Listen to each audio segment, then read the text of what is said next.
प्यारे बच्चों, आपका दिन मंगलमय हो। अगर आप नए हैं तो चैनल को सब्सक्राइब कर लें। आज हम शुरू करेंगे पाठ नंबर 3 जो हमारे सिलेबस में है। वैसे तो ये पाठ नंबर 5 है क्योंकि ये प्लस 1 के पाठों को मिला करके है। प्लस 1 के हटा देंगे तो ये पाठ नंबर 3 है जो प्लस 2 में आएगा। विशेष लेखन, स्वरूप और प्रकार। इस पाठ में हम पढ़ेंगे क्या है विशेष लेखन, विशेष लेखन की भाषा और शैली, विशेष लेखन के क्षेत्र, कैसे हासिल करें विशेषज्ञता। ये जो है टॉपिक हम पढ़ेंगे एक नज़र में। पिछले अध्यायों में हमने जनसंचार के तमाम माध्यमों के अलावा लेखन के विभिन्न प्रकारों पर बात की, समाचार और फीचर लेखन के फर्क को समझा। लेकिन मीडिया लेखन के कई और पहलू भी हैं। आपने ध्यान दिया होगा कि ज्यादातर अखबारों में खेल, अर्थ, व्यापार, सिनेमा या मनोरंजन के अलग अलग पृष्ठ होते हैं। इनमें छपने वाली खबरें, फीचर या आलेख कुछ अलग तरह से लिखे जाते हैं। इनकी न सिर्फ शैली अलग होती है बल्कि भाषा भी अलग होती है। एक समाचार पत्र या पत्रिका तभी संपूर्ण लगती है जब उसमें विभिन्न विषयों और क्षेत्रों के बारे में घटने वाली घटनाओं, समस्याओं और मुद्दों के बारे में नियमित रूप से जानकारी दी जाए। इससे समाचार पत्रों में एक विविधता आती है और उनका कलेवर व्यापक होता है। दरअसल पाठकों की रुचियां बहुत व्यापक होती हैं और वे साहित्य से लेकर विज्ञान तक तथा कारोबार से लेकर खेल तक सभी विषयों पर पढ़ना चाहते हैं। इसके अलावा बहुतेरे पाठक ऐसे भी होते हैं जिनकी विज्ञान या खेल या कारोबार या सिनेमा में गहरी दिलचस्पी होती है। वे अपनी दिलचस्पी के इन विषयों पर या विषयों के बारे में विस्तार से पढ़ना चाहते हैं। इसलिए समाचार पत्रों और दूसरे जनसंचार माध्यमों को सामान्य समाचारों से अलग हटकर विशेष क्षेत्रों या विषयों के बारे में भी निरंतर और पर्याप्त जानकारी देनी पड़ती है। यानी कि विशेष विषयों के बारे में लिखा जाता है और लोग उनके बारे में पढ़ना चाहते हैं। क्या है विशेष लेखन? समाचार पत्रों में विशेष लेखन के लिए जगह यही से बनती है।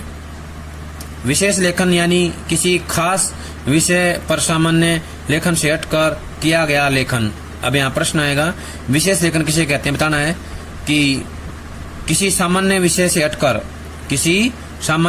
हटकर खास विषय पर लिखा गया लेख क्या कहलाता है? विशेष लेखन कहलाता है। क्या कहलाता है? विशेष लेखन कहलाता है। अधिकतर समाचार पत्र और पत्रिकाओं के अलावा टीवी और रेडियो चैनलों में विशेष लेखन के लिए एक अलग डेस्क होता है और उस विशेष डेस्क पर काम करने वाले पत्रकारों का समूह भी अलग होता है। जैसे समाचार पत्रों और अन्य माध्यमों में बिजनेस यानी कारोबार और व्यापार का अलग डेस्क होता है, इसी तरह खेल की खबरों और फीचर के लिए खेल डेस्क अलग होता है। इन डेस्कों पर काम करने वाले उप संपादकों और संवाददाताओं से अपेक्षा की जाती है कि संबंधित विषय या क्षेत्र में उनकी विशेषज्ञता होगी। असल में खबरें भी कई तरह की होती हैं। राजनीतिक, आर्थिक, अपराध, खेल, फिल्म, कृषि, कानून, विज्ञान या किसी भी और विषय से जुड़ी हुई। प्रश्न आएगा यहाँ पे, विशेष लेखन के क्षेत्र कौन कौन से होते हैं? तो बताना है राजनीति, आर्थिक, अपराध, खेल, फिल्म, कृषि, कानून, विज्ञान या किसी भी और विषय पर जुड़ी हुई जानकारी क्या कहलाती है? विशेष लेखन में आती है। संवाददाताओं के बीच हम काम का विभाजन आमतौर पर उनकी दिलचस्पी और ज्ञान को ध्यान में रखते हुए करते हैं या किया जाता है। इसे मीडिया की भाषा में बीट कहते हैं। क्या कहते हैं? बीट। प्रश्न आएगा, बीट किसे कहते हैं? बताना है। संवाददाताओं में उनकी दिलचस्पी और ज्ञान के आधार पर काम का बंटवारा करना क्या कहलाता है? बीट कहलाता है। एक संवाददाता की बीट अगर अपराध है तो इसका अर्थ यह है कि उसका कार्यक्षेत्र अपने शहर या क्षेत्र में घटने वाली आपराधिक घटनाओं की रिपोर्टिंग करना है। यानी कि जो अपराध की बीट होती है उसमें संवाददाता क्या करेगा? अपने क्षेत्र में या शहर में होने वाली आपराधिक घटनाओं की जानकारी अखबार को देगा और उसके लिए वही जिम्मेदार होगा। अखबार की ओर से वह इनकी रिपोर्टिंग के लिए जिम्मेदार और जवाबदेह होगा। इसी तरह अगर आपकी दिलचस्पी और जानकारी का क्षेत्र खेल है तो आपको खेल बीट मिल सकती है, और अगर आपकी आर्थिक या कारोबारी जगत से जुड़ी खबरों में दिलचस्पी है और जानकारी है तो आपके इससे आर्थिक रिपोर्टिंग की जिम्मेदारी आ सकती है। अगर आपको प्रकृति या पर्यावरण से प्यार है और इसके बारे में कुछ ज़्यादा जानकारी रखते हैं तो आपको पर्यावरण बीट मिल सकती है। लेकिन विशेष लेखन केवल बीट रिपोर्टिंग नहीं है, यह बीट रिपोर्टिंग से आगे एक तरह की विशेषीकृत रिपोर्टिंग है, जिसमें न सिर्फ उस विषय की गहरी जानकारी होनी चाहिए बल्कि उसकी रिपोर्टिंग से संबंधित भाषा और शैली पर भी आपका पूरा अधिकार होना चाहिए। सामान्य बीट रिपोर्टिंग के लिए भी एक पत्रकार को काफी तैयारी करनी पड़ती है। उदाहरण के तौर पर जो पत्रकार राजनीति में दिलचस्पी रखते हैं या किसी खास राजनीतिक पार्टी को कवर करते हैं, उन्हें पता होना चाहिए कि उस पार्टी का इतिहास क्या है, उसमें समय समय पर क्या हुआ, आज क्या चल रहा है, पार्टी के सिद्धांत या नीतियां क्या हैं, उसके पदाधिकारी कौन कौन हैं और उनकी पृष्ठभूमि क्या है, बाकी पार्टियों से उस पार्टी के कैसे रिश्ते हैं और उनमें आपस में क्या फर्क है, उसके अधिवेशनों में क्या क्या होता है, उस पार्टी की कमियां और खूबियां क्या हैं, वगैरह वगैरह। यानी कि पार्टी के हर गतिविधि के बारे में उनको जानकारी होनी चाहिए। पत्रकार को उस पार्टी के भीतर गहराई तक अपने संपर्क बनाने चाहिए और खबर हासिल करने के नए नए स्रोत विकसित करने चाहिए, यानी कि माध्यम विकसित करने चाहिए। किसी भी स्रोत या सूत्र पर आंख मूंद कर भरोसा नहीं करना चाहिए और जानकारी की पुष्टि कई और स्रोतों के जरिए भी करनी चाहिए। यानी उस पत्रकार को ज्यादा से ज्यादा समय अपने क्षेत्र के बारे में हर छोटी बड़ी जानकारी इकट्ठी करने में बिताना पड़ता है, तभी वह उस बारे में विशेषज्ञता हासिल कर सकता है और उसकी रिपोर्ट या खबर विश्वसनीय मानी जाती है। यह तो हुई बीट रिपोर्टिंग, लेकिन बीट रिपोर्टिंग और विशेषीकृत रिपोर्टिंग में फर्क है। दोनों के बीच सबसे महत्वपूर्ण फर्क यह है कि अपनी बीट की रिपोर्टिंग के लिए संवाददाता में उस क्षेत्र के बारे में जानकारी और दिलचस्पी का होना पर्याप्त है। इसके अलावा एक बीट रिपोर्टर को बीट रिपोर्टिंग का तात्पर्य इसके अलावा एक बीट रिपोर्टर को आमतौर पर अपनी बीट से जुड़ी सामान्य खबरें लिखनी होती हैं, लेकिन विशेषीकृत रिपोर्टिंग का तात्पर्य यह है कि सामान्य खबरों से आगे बढ़कर उस विशेष क्षेत्र या विषय से जुड़ी घटनाओं, मुद्दों और समस्याओं का बारीकी से विश्लेषण करें और पाठकों के लिए उसका अर्थ स्पष्ट करने की कोशिश करें। जैसे अगर शेयर बाजार में भारी गिरावट आती है तो उस बीट पर रिपोर्टिंग करने वाला संवाददाता उसकी एक तथ्यात्मक रिपोर्ट तैयार करेगा। उसमें सभी जरूरी सूचनाएं और तथ्य शामिल होंगे, लेकिन विशेषीकृत रिपोर्टिंग करने वाला संवाददाता उसका विश्लेषण करके यह स्पष्ट करने की कोशिश करेगा कि बाजार में गिरावट क्यों और किन कारणों से आई है और इसका आम निवेशकों पर क्या असर पड़ेगा। यही कारण है कि बीट कवर करने वाले रिपोर्टर को संवाददाता और विशेषीकृत रिपोर्टिंग करने वाले रिपोर्टर को विशेष संवाददाता का दर्जा दिया जाता है।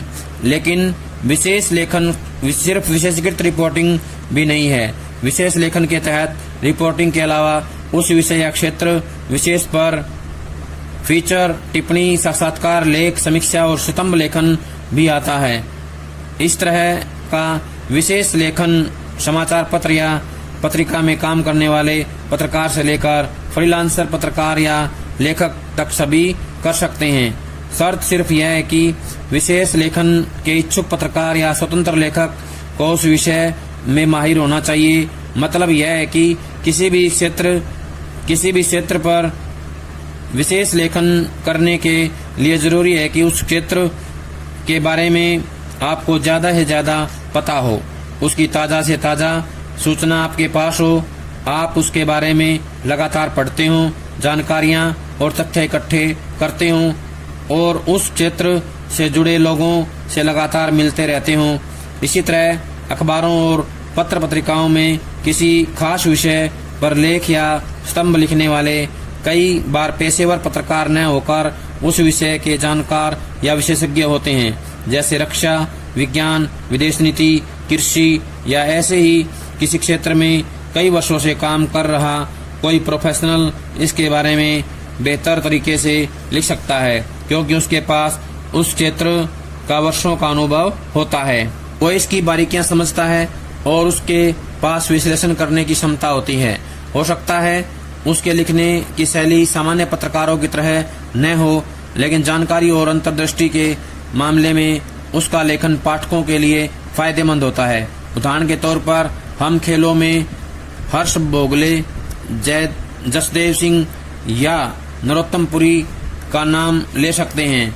वे पिछले 40 सालों से हॉकी से लेकर क्रिकेट तक और ओलंपिक से लेकर एशियाई खेलों तक की कमेंट्री करते रहे हैं। जाहिर है कि खेलों के बारे में उनकी जितनी जानकारी है उतनी आमतौर पर किसी के पास नहीं होती है। उन्हें खेल विशेषज्ञ माना जाता है। वे खेलों की तकनीकी बारीकियां समझते हैं। क्रिकेट का कोई भी रिकॉर्ड उनकी जुबान पर होता है। ऐसे में खेलों पर लिखे उनके लेखों को आम पाठक बहुत रुचि के साथ पढ़ते हैं। इसी तरह रक्षा, विदेश नीति, राष्ट्रीय सुरक्षा, विज्ञान, स्वास्थ्य, शिक्षा और पर्यावरण जैसे विषयों पर लिखने वाले विशेषज्ञों और प्रोफेशनल्स के स्तंभ या लेख या टिप्पणियां समाचार पत्रों में प्रमुखता से प्रकाशित होते हैं। विशेष लेखन की भाषा और शैली। सामान्य लेखन का यह सर्वमान्य नियम विशेष लेखन पर भी लागू होता है। यानी जो सामान्य नियम है लेखन का, सामान्य नियम विशेष लेखन पर भी लागू होता है कि वह सरल और समझ में आने वाला होना चाहिए। विशेष लेखन तो है, लेकिन वह ऐसा होना चाहिए कि सरल और सामान्य हो, आम आदमी की समझ में आने वाला हो। दरअसल विशेष लेखन का संबंध जिन विषयों और क्षेत्रों से है उनमें से अधिकांश तकनीकी रूप से जटिल क्षेत्र हैं और उनसे जुड़ी घटनाओं और मुद्दों को समझना आम पाठक के लिए कठिन होता है। इसलिए इन क्षेत्रों में विशेष लेखन की जरूरत पड़ती है जिससे पाठकों को समझने में मुश्किल न हो। विशेष लेखन की भाषा और शैली कई मामलों में सामान्य लेखन से अलग होती है, जो उस विषय पर लिखते हुए आपके लेखन में आ जाती है या आती है। जैसे कारोबार पर विशेष लेखन करते हुए आपको उसमें इस्तेमाल होने वाली शब्दावली से परिचित होना चाहिए। दूसरी, अगर आप उस शब्दावली से परिचित हैं तो आपके सामने चुनौती यह होती है कि आप अपने पाठक को भी उस शब्दावली से इस तरह परिचित कराएं कि उसे आपकी रिपोर्ट को समझने में कोई दिक्कत न हो। मिसाल के तौर पर कारोबार और व्यापार से जुड़ी खबरों में आप अक्सर तेजड़िए, मंदड़िए, बिकवाली, ब्याज दर, मुद्रास्फीति, व्यापार घाटा, राजकोषीय घाटा, राजस्व घाटा, वार्षिक योजना,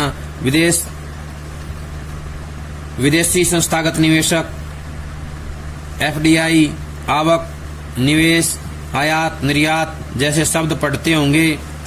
इसी तरह सोने में भारी उछाल, चांदी लुढ़की या आवक बढ़ने से लाल मिर्च की कड़वाहट घटी या शेयर बाजार ने पिछले सारे रिकॉर्ड तोड़े, सेंसेक्स आसमान पर आदि शीर्षक भी आपकी निगाहों से गुजरते होंगे या गुजरे होंगे। पर्यावरण और मौसम से जुड़ी खबरों के लिए उससे जुड़े खास शब्द मसलन पश्चिमी हवाएं, आर्द्रता, टॉक्सिक कचरा, ग्लोबल वार्मिंग, तूफान का केंद्र या रुख आदि शब्दों की ओर भी आपका ध्यान गया होगा। खेलों में भी भारत ने पाकिस्तान को 4 विकेट से पीटा। चैंपियनशिप कप में मलेशिया ने जर्मनी के आगे घुटने टेके आदि शीर्षक सहज ही ध्यान खींचते हैं।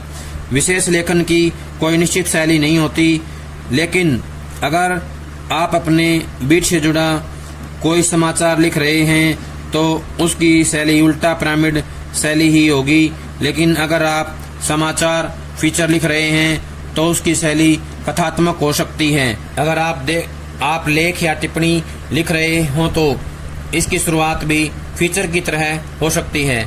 जैसे आप किसी केस स्टडी से उसकी शुरुआत कर सकते हैं, उसे किसी खबर से जोड़कर यानी न्यूज पैग के जरिए भी शुरू किया जा सकता है। इसमें पुराने संदर्भों को आज के संदर्भ में जोड़कर पेश करने की भी संभावना होती है। कहने का आशय है कि जिस भी विषय पर हम लेख लिख रहे हैं काम कर रहे हैं उस विषय की पिछली जानकारी को नए संदर्भ में यानी कि नई प्रासंगिकता के साथ हम जो है पेश कर सकते हैं। चाहे आप शैली कोई भी अपनाएं, लेकिन मूल बात यह है कि किसी खास विषय पर लिखा गया आपका आलेख सामान्य लेखक से अलग होना चाहिए। एक बात और याद रखनी चाहिए कि विशेष लेखन को सभी पाठक नहीं पढ़ते हैं और एक हद तक उसका या उनका पाठक वर्ग अलग भी होता है। जैसे समाचार पत्र में कारोबार और व्यापार का पन्ना कम पाठक पढ़ते हैं, लेकिन जो पाठक पढ़ते हैं उनकी अपेक्षा सामान्य पाठकों की तुलना में अधिक होती है। चूंकि वे उस विषय या क्षेत्र से जुड़े होते हैं, इसलिए उनकी अपेक्षा यह होती है कि उन्हें उन विषयों या क्षेत्रों के बारे में ज्यादा विस्तार और गहराई से बताया जाए। विशेष लेखन के क्षेत्र यानी कि विशेष लेखन कौन कौन से क्षेत्र होते हैं? अर्थ, व्यापार, खेल, विज्ञान, प्रौद्योगिकी, कृषि, विदेश, रक्षा, पर्यावरण, शिक्षा, स्वास्थ्य, फिल्म, मनोरंजन, अपराध, सामाजिक मुद्दे, कानून आदि। विशेष लेखन के कई क्षेत्र हैं। आमतौर पर रोजमर्रा की रिपोर्टिंग और बीट को छोड़कर वैसे सभी क्षेत्र विशेष लेखन के दायरे में आते हैं, जिनमें अलग से विशेषज्ञता की जरूरत होती है। लेकिन समाचार पत्रों और दूसरे माध्यमों में खेल, कारोबार, सिनेमा, मनोरंजन, फैशन, स्वास्थ्य, विज्ञान, पर्यावरण, शिक्षा, जीवन शैली और रहन सहन जैसे विषयों को आजकल विशेष लेखन के लिहाज से ज्यादा महत्व मिल रहा है।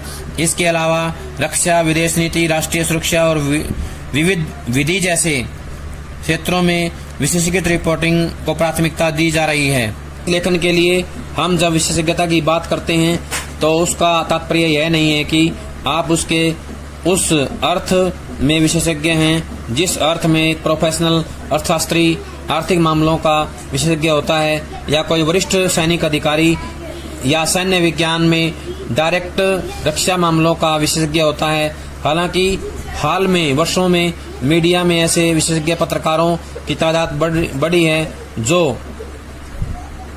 अर्थशास्त्र या पर्यावरण विज्ञान या MBBS जैसे प्रोफेशनल और उच्च डिग्री लेकर के पत्रकारिता में आए हैं।